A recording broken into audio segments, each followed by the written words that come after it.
രമ്യ, ഈ hotel management അല്ലെങ്കിൽ chef എന്നൊക്കെ കേൾക്കുമ്പോൾ നമ്മുടെ മനസ്സിൽ ആദ്യം ഓർമ്മ വരുന്ന പേര് ഷെഫ് പിള്ളേരെയാണ്. ആളുടെ ക്വാളിഫിക്കേഷൻ എന്താണെന്നറിയോ? അതെന്തായാലും ഒരു ഹോട്ടൽ മാനേജ്മെന്റ് ഡിഗ്രി ആയിരിക്കും. എങ്കിലല്ല, ആൾ ഒരു 10ാം ക്ലാസ് ക്വാളിഫിക്കേഷൻ മാത്രമാണ്. ആണോ? അതേപോലെ സച്ചിൻ ടെണ്ടുൽക്കറിന്റെയോ?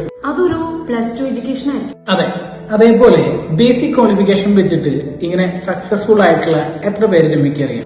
ഇതുപോലെ സക്സസ് ആയ ഒരുപാട് പേരുണ്ട്. ഫോർ എക്സാമ്പിൾ മെസ്സി, റൊണാൾഡോ, പിന്നെ നമ്മുടെ ദുരുബായി അമ്പ. അതെ, ഇവരെല്ലാവരും അവരുടെ ബേസിക് ക്വാളിഫിക്കേഷൻ വെച്ചിട്ട് അവരുടെ ലൈഫിലും കരിയറിലും സക്സസ്ഫുൾ ആയിട്ടുള്ള ആളുകളാണ്.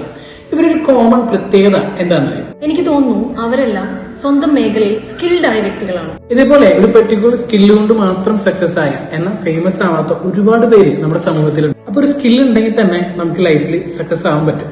അതെ, പക്ഷെ നമ്മുടെ സമൂഹത്തിൽ എപ്പോഴും നന്നായി പഠിക്കുന്ന കുട്ടികൾക്ക് അല്ലെങ്കിൽ ബ്രൈറ്റ് ആയിട്ട് സ്റ്റുഡൻസിന് വേണ്ടിയുള്ള കരിയർ ഗൈഡൻസ് പ്രോഗ്രാംസ്, അതുപോലെ കോച്ചിങ് സെന്റേഴ്സ് മാത്രമല്ലേ ഉള്ളത്. ഈ 10ാം ക്ലാസ് +2 കഴിഞ്ഞിട്ട് സ്കിൽ ബേസ്ഡ് ആയിട്ടുള്ള വർക്ക് ചെയ്യാൻ ആഗ്രഹിക്കുന്ന കുട്ടികളെ ഗൈഡ് ചെയ്യുന്ന സ്ഥാപനങ്ങൾ വളരെ കുറവാണ്. അപ്പോൾ അങ്ങനെയുള്ള കുട്ടികൾക്കായി സ്നേഹ ഫൗണ്ടേഷൻ പുതിയ പ്രോഗ്രാമാണ് സ്കിൽസ് ഓൺ.